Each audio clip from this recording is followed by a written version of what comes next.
Right, I've got my pigeon breasts now, cleaned them up a little bit, cut a bulb of garlic in half just to add a bit of flavour in there, and then a bit of salt, a bit of pepper, some mixed herbs, then just make sure both sides get it, plenty covered. And as for the cooking now, what I do is I cook it like duck. So I put a bit of oil in the pan.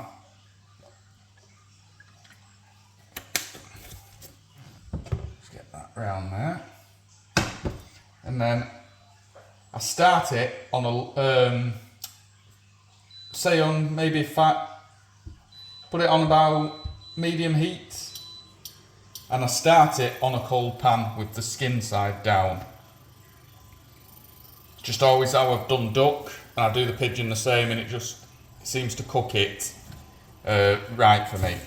And as I say, I'll add the garlic in there just to give it a bit of flavour.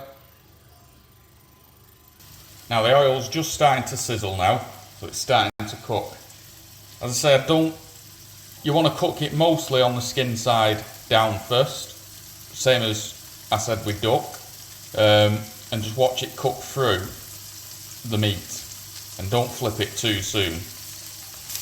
Once I start seeing the colour changing through the meat, that's when I start to flip it over.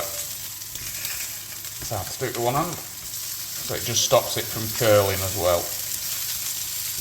And then while it's on that, I add a little bit of butter.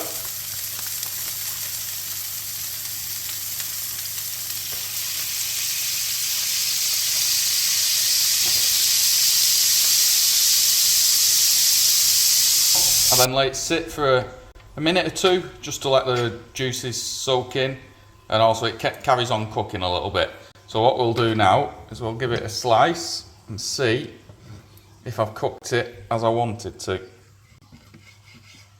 That's perfect, that's exactly how I have it. Some people like it cooked more, my dad's not a fan of it like that.